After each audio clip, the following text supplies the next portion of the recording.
नव दरवाजा जगत सब जावे, ताकाऊ वार न पारा। नव दरवाजा जगत सब जावे, ताकाऊ वार न पारा। दस हो जाय उघाड़े कोई, सो है गुरु हमारा।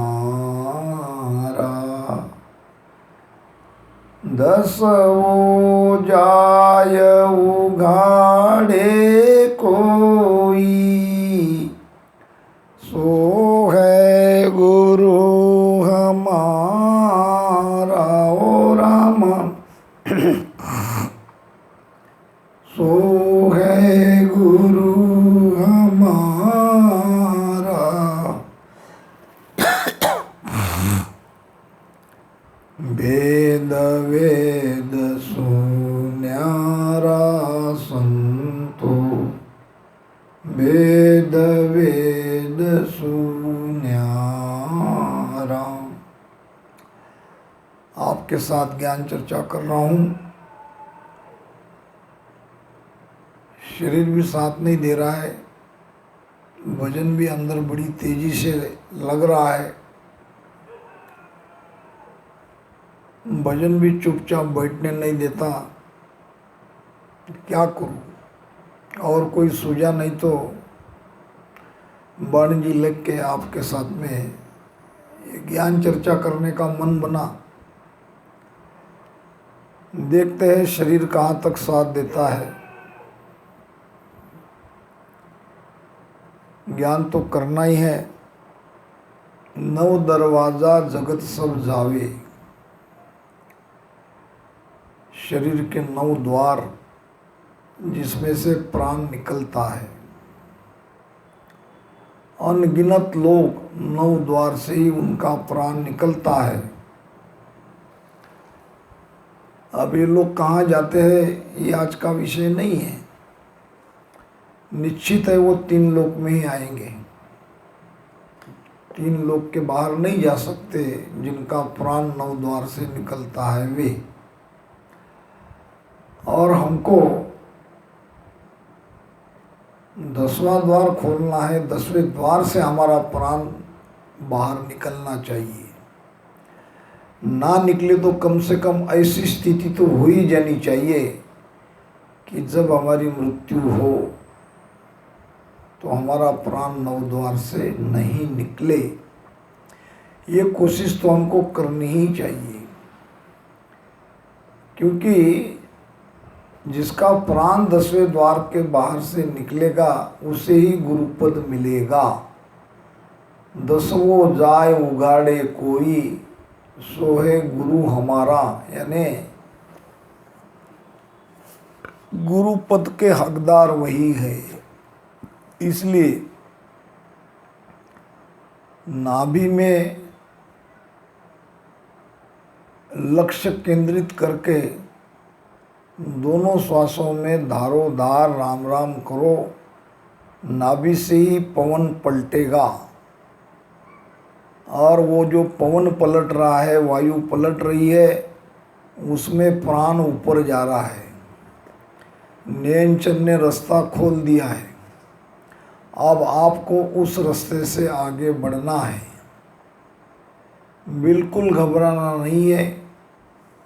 कितनी भी समस्या आ जाए, वजन छोड़ना नहीं है। ये मेरी बात को आप ध्यान में रखो, क्योंकि ये भक्ति कोई साधारण भक्ति नहीं है।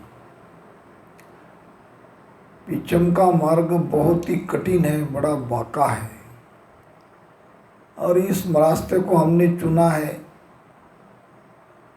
तो भजन को छोड़ दियो या विषय में मन को दोबारा लगा दिया तो शब्द जगा हुआ भी उसका लाभ आप ले नहीं सकते। ररो ममो बिच भेद विचारे, तजदे फेर मिलावे,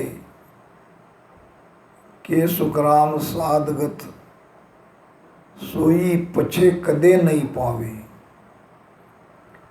रकार मकार का भेद से सुमिरन किया, शब्द जग गया, कुंडलिनी जागृत हो गई, ऊपर चढ़ गई। फिर भजन करना छोड़ दिया, विषयों में मन को लगा दिया, और फिर कुछ महीनों के बाद, कुछ वर्षों के बाद और भजन करना चालू किया, प्रारंभ किया, तो जो शक्ति एक बार ऊपर चढ़ के नीचे आ गई मूलाधार में, तो वो ऊपर चढ़ना बड़ा कठिन है। इसलिए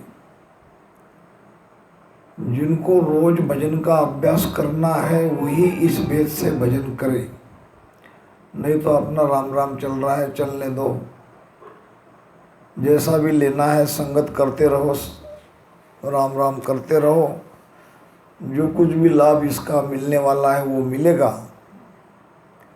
मोक्ष चाहते हो, प्राण 10वें द्वार से बाहर निकलना चाहते हो, तो आज से भजन प्रारंभ करो इस भेद से, और उसको जिंदगी के आखिरी श्वास तक मत छोड़ो। मन में विषय वासना को मत लाओ, तभी काम बनेगा, नहीं तो वो जो शक्ति जागृत हुई है वो वापस आके नीचे बैठ जाएगी, फिर आपका काम कभी नहीं होगा। इसी को महाराज ने समझाया है, ररो ममो विद भेद विचारे, तजदे फेर मिलावे, के सुखराम साधगत सोई पछे कदे नहीं पावे। साधु की गति को, सत्स्वरूप आनंद पद की प्राप्ति को आप कभी भी प्राप्त नहीं कर सकते। इसलिए इस बात को, इस साखी को अपने हृदय में बिठा लो। तो 9 दरवाजा से प्राण जगत का निकल रहा है। हम लोग राजयोगी है, हमारा प्राण भी अगर 9 द्वार से निकलेगा तो मृत्यु के बाद हमारी निंदा होगी। जानकार लोग कहेंगे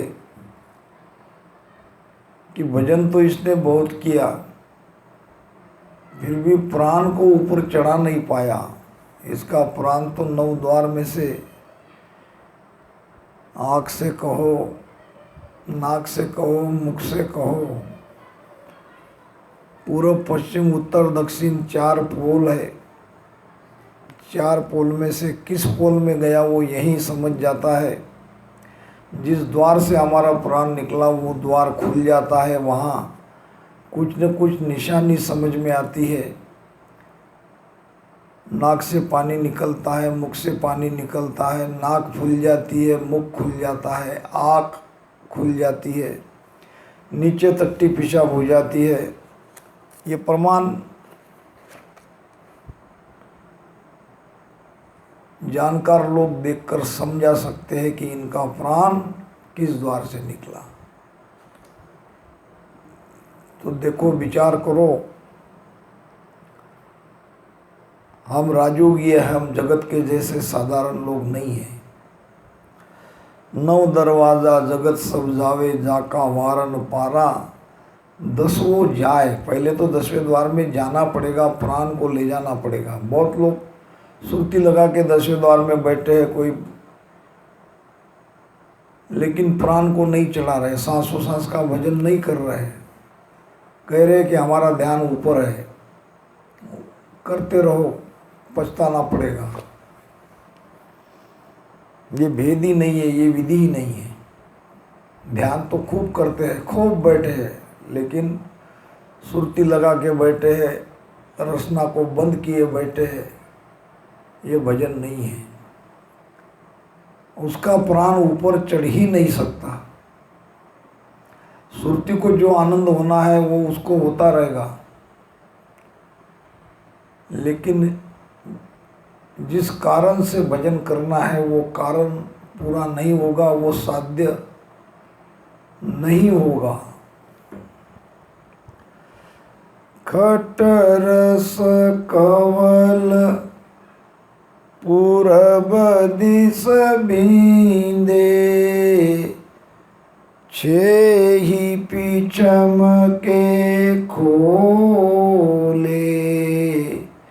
खट रस कमल पूरब दिस बींदे, छेहि पीछम के खोले। बंक नाल हुए उलट समावे, तो अनबे बायक बोले। बंक नाल हुए उलट समावे, तो अनबे बायक बोले। वो रामा अनबे बायक बोले, वेद वेद सुन्यारा संतो, वेद वेद सुन्यारा। क्या करना है? सामने पूर्व के 6 कमल, कंठ हृदय मध्य, नाभि ब्रह्मा गुदा, और 6 कमल पीछम के बंकनाल के, शेष कमल, बंकनाल कमल, मेरु कमल, त्रिकुटी, सहस्त्रदल कमल और अनंत पाटलिको कमल। कहीं कहीं रामधारा में देखता हूँ तो वहाँ मनुष्य का चित्र आकृति है और उसमें पीछम के 6 कमल चिदानंद ब्रह्म, शिव ब्रह्म और पार ब्रह्म को बताया है। ये बिल्कुल कमल नहीं है, ये गलत है। ये 3 ब्रह्म है, 3 ब्रह्म को ये कमल बता दिया।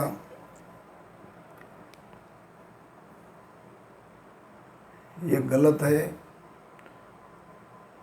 ये तो अच्छा, दूसरी भक्ति वाले को ये बात समझ में नहीं आती है, वो उसमें कोई चर्चा नहीं करते, लेकिन वाणी में ये बात नहीं है। वाणी में महाराज ने लिखा है कि 5 पाकले का शेष कमल पीछम का पहला कमल है, उसको कहते हैं कुंडलिनी या नागिन। पीछम का मार्ग, इसका मतलब कुंडलिनी को जागृत करना। पीछम का द्वार ही कुंडलिनी जागना है, और वो शेष कमल पहला कमल है।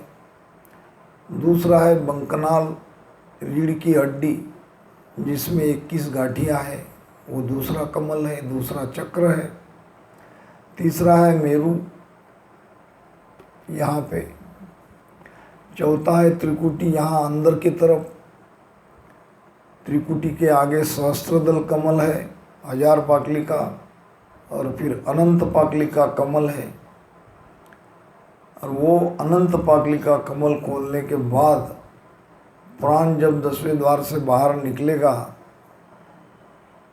तब होगा मोक्ष, तब जाएंगे सतलोक में, सत्स्वरूप में। अब ये कमलों को कैसे खोलना है? कमलों को खोलता है शब्द।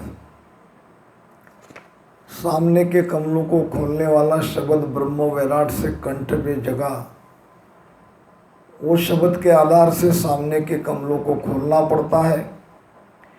एक एक कमलों को शून्य करना पड़ता है, यानी जितना अनुभव वहाँ ले सकते हैं लेके उस कमल को, उस स्थान को शून्य करना पड़ता है। जैसे कि कंठ पे शब्द आया, कंठ पे भजन किया, खूब भजन किया, फिर अनुभव हृदय में आने लगा तो कंठ स्थान शून्य हो गया, ये कमल खुल गया। हृदय में दारोदार भजन किया, खूब प्रेम उमड़ा, शब्द आगे चला गया तो हृदय स्थान खुल गया, हृदय कमल खुल गया। फिर मध्य कमल के बाद फिर नाभि में, नाभि में रग रग रोम रोम में, सारे शरीर में निरंकार की अनुभूति होने लगी। नख से चक तक सारे शरीर में, तो ये नाभि का अनुभव है। और जब वो सब इकट्ठा नीचे आने लगेगा ब्रह्म स्थान पे और फिर गुदा स्थान में, तो नाभि का कमल खुल गया। ब्रह्म स्थान का भी बहुत गहरा अनुभव है। वो अनुभव शब्द में यहाँ पे कहा नहीं जाएगा, जिनको किसी को चाहिए वो मैं फोन से बता दूंगा। फिर नीचे गुदा, जैसे ही शेष कमल कुंडलिनी जागृत होगी तो गुदा स्थान का कमल भी हमने पार कर लिया। और ये कुंडलिनी पीछम के सारे कमलों को खोल देती है, बड़ी तेजी से ऊपर जाती है और बीच में सारी रुकावटें, सारी बाधा को खोल के वो ऊपर जाके शिव में मिल जाती है। तो पिछम के बंकनाल से चढ़ने के लिए कुंडलिनी को जगाना अत्यावश्यक है।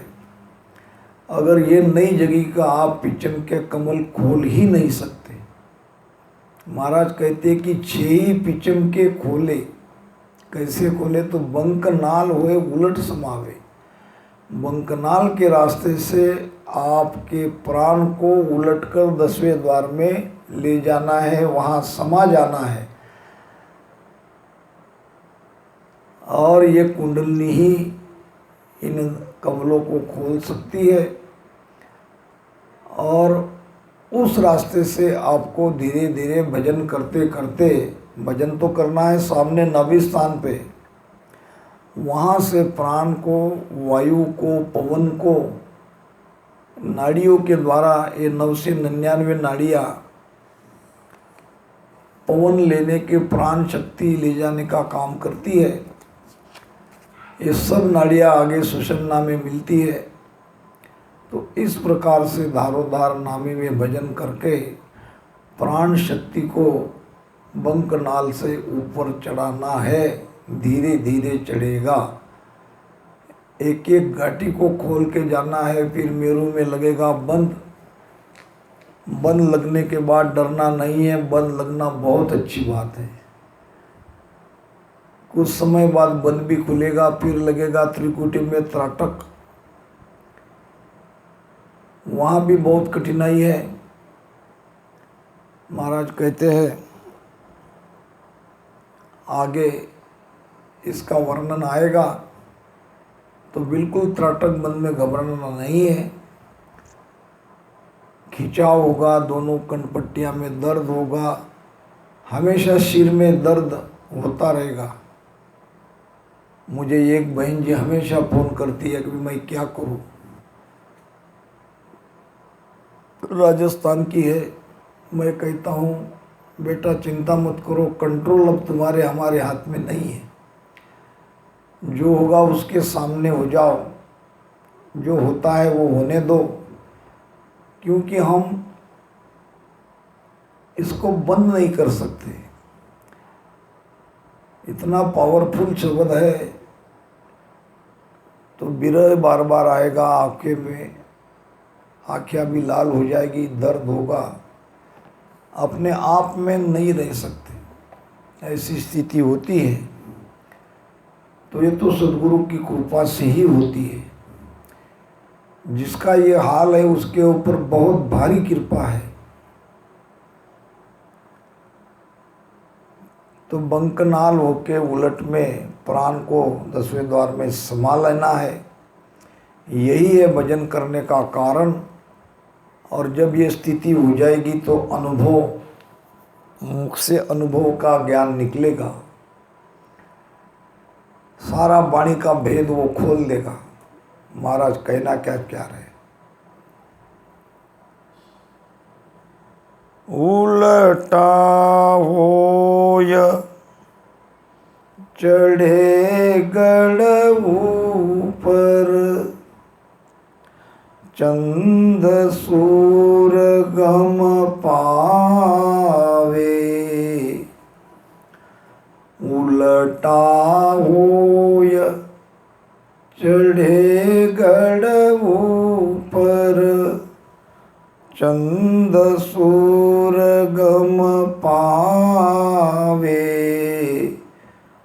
दोनों एक विवान बिठाया, सुखमण के घर आवे।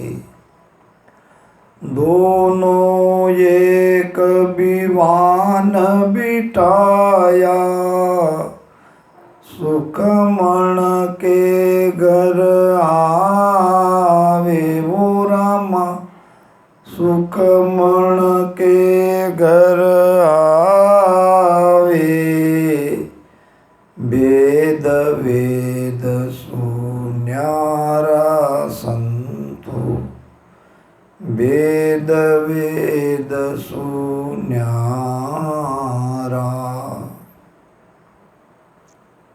उल्टा होए चढ़े गढ़ ऊपर, पिच्चम के रास्ते से बंकनाल से गढ़ ऊपर यानी ब्रह्मांड में चढ़ गए। प्राण वहाँ इकट्ठा हो गया। पहले तो आध घर जाएंगे जो त्रिकुटी के पास है।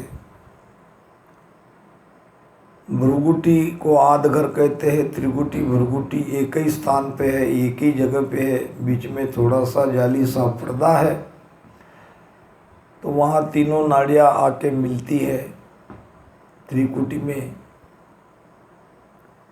चंद सूर गम पावे, ईड़ा और पिंगला तीनों नाड़ियों का अनुभव वहाँ होने लगता है। दोनों स्वर एक हो जाते हैं। दोनों एक विमान बिठाया, चंद्र और सूर्य दोनों स्वर एक होके सुखमणा का अनुभव होने लगता है। श्वासा पलट जाती है और सुखमणा नाड़ी चलती है। ये नीचे से ये भी सुखमणा ही है। यहाँ मेरु से तीनों तीन रास्ते से त्रिकुटी में आके मिल गई। अब श्वासा पलट गई। त्रिकुटी का ध्यान सांसों में नहीं होगा। अब ये सुरती से होगा, लेकिन सुखमणा से भजन होता रहेगा। अब यहाँ अगर आप चुपचाप बैठे हो लेकिन आपका भजन हो रहा है, आपकी रचना नहीं चल रही है, तो भी कोई बात नहीं। अगर ये स्थिति हो रही है तो ठीक है, क्योंकि आपका प्राण त्रिकुटी में आ चुका है और आगे आपका प्राण और सुखमणा से आगे बढ़े लगा। रसना से वो थकी जब मन की, जीव भजन सु लागे।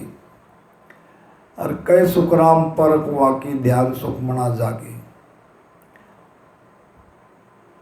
श्वासा ऊपर खींची जा रही है, ईड़ा पिंगला एक होके सुखमणा से।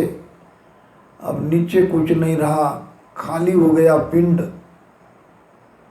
लेकिन भजन हो रहा है। जीव भजन सु लागे, जीव भजन कर रहा है। मन का भजन रुक गया है, रचना थम गई है। कोई बात नहीं, थकने दो। करता भजन थके जे माई से, सब थकने दीजिए। थकना ही है, लेकिन सुखमणा से आपका भजन हो रहा है।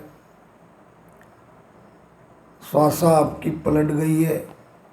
अब नीचे सांसों में भजन नहीं हो रहा है। महाराज ने ध्यान समाज में कहा है, पवन तो बहत है, हंसा के अस्तूल, जागी बिन सुखराम कहे, घर घर गोरस मूल। पवन तोता रहेगा नीचे जाने वाला, क्योंकि सारा पवन तो ऊपर चढ़ रहा है। चंद सूर बहत अटकाणा, ओमे सोमु समाया। चंद सूर बहत अटकाणा, ओमे सोमु समाया। जन सुख राम उलट चढ़ आगे, देव परस बिन काया। जन सुख राम उलट चढ़ आगे, देव परस बिन काया। ओ रामा देव परस बिन काया। वेद भेद सुन्यारा संतो, वेद वेद सुन्यारा। गुरु परताप साधकी संगत, लखे सो हरिजन प्यारा। हो रामा लखे सो हरिजन प्यारा। वेद वेद सुन्यारा संतो, वेद वेद सुन्यारा। चंद सूर बहत अटकाणा। चंद्र और सूर्य दोनों स्वर इड़ा पिंगड़ा चल रहे थे। अब दोनों एक होने के बाद उनका चलना बंद हो गया। सुकमणा चलने लगी, मुंह में सोहू समाया। ओंकार में ये सोहम श्वासा जाके समा गई। अब पूरा प्राण 10वें द्वार में आ गया। सोहम श्वासा भी थक गई, ओम में समा गई। अब क्या रहा? जन सुख राम उलट चढ़ आगे। इस प्रकार के उलट पे जब आगे वहाँ 10वें द्वार में हमारा प्राण पूरा इकट्ठा हो जाएगा तो वो 10वें द्वार खुल जाएगा सदगुरु की कृपा से। और फिर देव परस बिन काया, जो निराकार परमात्मा है, जो हमारे घट में आत्मा है, हमारा ही स्वरूप है, आत्म साक्षात्कार होगा, हमारे स्वरूप का ज्ञान होगा। और जब आत्मा का अनुभव होने लगेगा तो हम 10वें द्वार के बाहर निकल गए, वो स्थिति में आ गए। जब प्राण निकलेगा तो 10वां द्वार फोड़ के निकलेगा, लेकिन उसके पहले ही हमने उस आत्मा को, उस परमात्मा को, जो निराकार है, जिसकी कोई काया नहीं है, उसको पा लिया। तो इस प्रकार ये भेद महाराज ने बताया है छोटे से भजन में। आज की चर्चा में इस विषय को लेने का मन बना। अब ये ज्ञान भी तो जिसका भजन हो रहा है इस स्थिति से, उसी को समझ में आएगा, बाकी तो इसको नहीं समझ सकते। लेकिन करे क्या, कहना तो पड़ेगा। जिनके भी समझ में आए वो जरूर समझेगा, जिनके समझ में नहीं आए वो इस भेद से भजन करो, आगे समझ में जरूर आएगा। इन्हीं शब्दों के साथ मेरी वाणी को यहीं पर विराम देता हूँ। राम राम सा। ये 54वां रामद्वारा सिरपुर में चल रहा है। राम।